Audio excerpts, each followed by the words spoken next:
the entertainment world has been totally consumed by digital imagery, or CGI. But today, filmmakers are beginning to incorporate puppets, characters that are physical objects animated by human beings, into the digital world of movies, TV shows, and emerging forms of new media. But the sophistication, beauty, and subtlety of expression in computer animation continues to get exponentially better. Newer technology is cheaper and faster. Isn't puppetry irrelevant? Actually, the opposite is true. In a world of digital overload, the analog tradition of puppetry is the perfect addition to the toolboxes of filmmakers, creatives, and artists. Puppetry is a mind expander, a sparker of creativity, a barrier destroyer, and a bridge builder. This is the world's most powerful, unsung art form, and this is why it's important.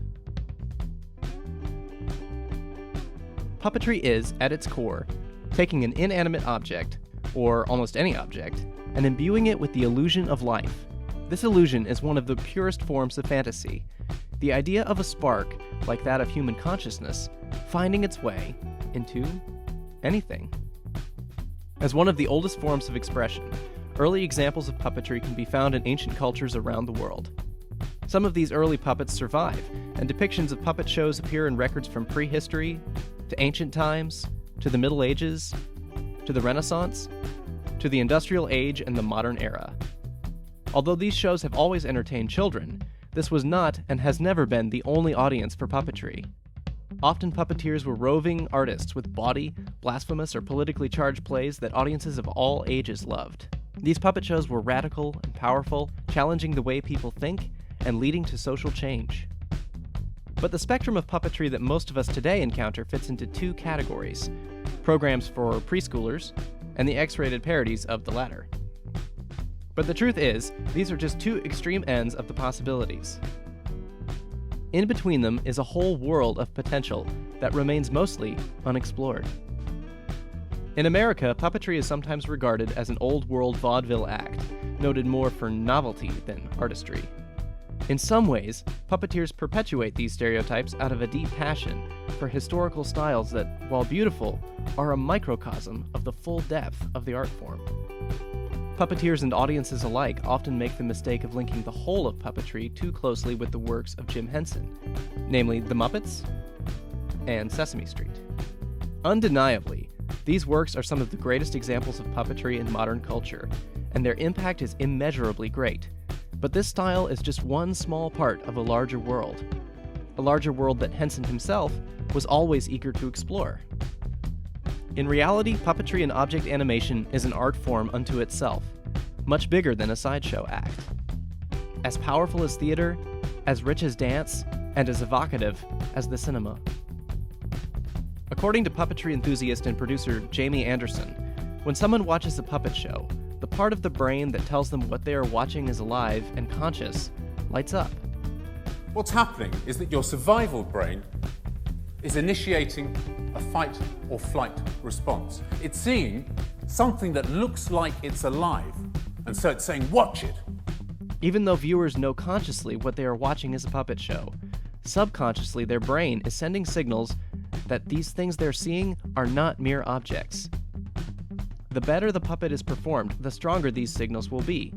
Poor performance leads to a creepy feeling, not unlike the almost alive feeling you get when you encounter the uncanny valley of the almost alive, but not quite. When this illusion is pulled off successfully, it leads to some of the most powerful moments for audience members. Puppeteers utilize whatever object the story demands as a conduit for their own self-expression, just as an actor uses his or her body.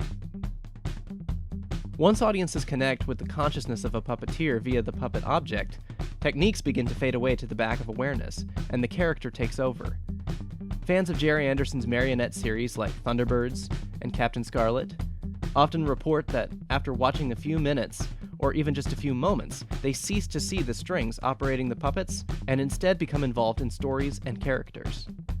Puppetry becomes, like the proscenium arch, a mere framework within which the events of a story take place and where the characters live. Puppetry doesn't seek to hide the fact that it is a method of storytelling. Instead, puppeteers invite you to engage with the medium. This kind of honesty makes puppetry more powerful than methods that trick the audience. An audience able to acknowledge the illusion, an educated audience, is best able to move beyond the fourth wall into an imaginary world crafted by storytellers. When one engages in the fantasy world of puppets, that person is creating an inner imaginary world of their own, where the characters and settings are real places, even though consciously one is aware that they are watching wood, felt, or plastic. This imaginary world is a place where this person, child or adult, can safely create, foster, and incubate new ideas, adventures, and characters. This isn't fantasy of the kind that detracts from reality. It's the kind that enhances it. C.S. Lewis reminds us that fantasy and mythology take ordinary things that we take for granted, like apples, horses, or gold, and help us see them in a new light. This is the very essence of art. Instead of just commenting on life, puppetry can add to the experience of it. Because the power of performing through an object has such a specific impact on the human mind, it can reach directly into that inner imaginary world, cultivate creativity in those who may not be aware of how creative they can be, even helping those who don't see themselves as creative to expand their horizons. This creative ability that puppetry can spark or encourage in anyone has more than just artistic implications. It is the ability to think creatively that leads to the solving of humanity's problems, whether simple or complex. One of puppetry's other unique abilities is that it can make specific the general or generalize the specific. As Scott McCloud reports in his seminal work on sequential art, Understanding Comics, human beings are born to identify with and anthropomorphize all kinds of objects. He also notes that the more abstract an image is, the more people can identify with it. A detailed image of a specific person can be easily identified with by people who share a lot of attributes with that person, or are used to seeing these specifics. But these details can actually be a barrier for those from different backgrounds. As you start removing details, you start to get a more general image that can be identified with by, well, almost anyone. Paradoxically, the less detailed the image is, the more the audience can identify with it. This process is known as abstraction, and it's a process characters like Kermit the Frog, Mickey Mouse, and Garfield benefit from. The opposite, of course, is also true. Very few of us can identify with what it's like to be green, have mouse ears, or be an orange sentient tabby cat. But these seeming obstacles to the audience are actually just another route to a safe harbor. Many performers who would be too shy to act have chosen to put on a puppet and perform this way instead, unlocking their hidden abilities. Many persons with autism or a disability, or who have suffered from trauma, don't feel comfortable opening up to a therapist or counselor, until that therapist or counselor puts on a puppet. What's happening here is that the object of the puppet is actually becoming an intermediary, or a bridge, between the performer and the audience. You might not connect with a shy would-be actor or a therapist who is different from you in innumerable ways, but an abstracted, tangible object imbued with a spark of life from the performer is accessible and less threatening. The impact of this in art therapy, both formal and informal, is staggering. Additionally, the abstraction has very few limits. The part of the brain that can identify the faces of your friends, neighbors, and relatives is the same part that can see faces in electrical outlets, cars, trash cans, street lamps. Puppeteers merely have to grab a hold of any of these cues to access what audiences already have: an ability to connect with animated objects. Any object can be anthropomorphized into a living representation of a human being or character. The mind can accept it as long as the illusion is immersively maintained, just as the mind accepts the illusions of literature. After all, words are intermediaries between people also.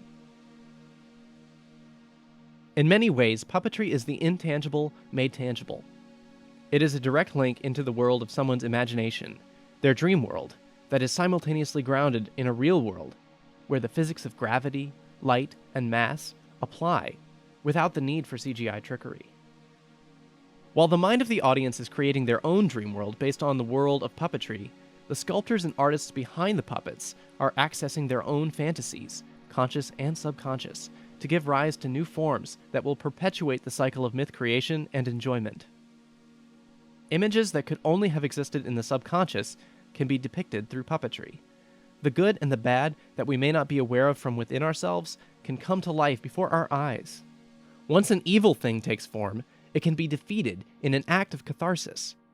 Once a good thing has taken form, it can be nurtured, better understood, and sometimes reproduced. Puppetry is an excellent tool for understanding ourselves. Despite its long history and enormous power, puppetry today is seen by some as a small and limited art form, reserved for children's birthday parties. Puppetry is to the art world of today what hobbits were to the world of men, elves, and dwarves in Tolkien's Lord of the Rings. Parochial, forgotten, obsolete, small, insignificant. But I believe, like Tolkien, that there is an untapped power for greatness inside the small and forgotten that can have an impact on the wider world. Telling stories with puppetry in the age of new media isn't easy. For one thing, telling stories with puppets has never been easy. There are a myriad of technical challenges. Puppets are hard to operate, hard to light, hard to photograph. They break. You can't just call up a puppet to audition. It has to be designed, constructed, tested, redesigned, reconstructed, retested, painted, finished, prepped, repaired, performed, and voiced. It is a cross-disciplinary exercise in problem solving. A director who decides to work with puppetry is committing to going the extra mile for a story. Because of this extra workload, many directors have lowered their standards for puppetry, accepting subpar performances that hurt the perception of puppetry in film and other industries. Too many who have attempted to use puppets have been guilty of becoming caught up in the novelty and forgetting that the most important part of any kind of storytelling is telling a story. Puppets are uniquely suited for doing this, but only if they are treated like characters in a story, not like a flashy gimmick or special effect. Similarly, those passionate about puppetry can neglect or ignore the value of digital tools that, when put to the right use, can actually enhance and amplify the power of puppetry rather than restrict or replace it. Despite all of these challenges, for those who are brave enough to think differently, the rewards of this unique style of performance are enormous. Puppetry has the power to connect with audiences in a way that nothing else can. It accesses parts of the brain that are otherwise inaccessible. It is a link between the internal world of the imagination and the external world we live in every day. It can enrich our world with a mythical new way of seeing the magic of things right under our noses, and it can take us out of our world completely into the world of our wildest dreams. Why puppets? Because puppetry is the power of art made manifest.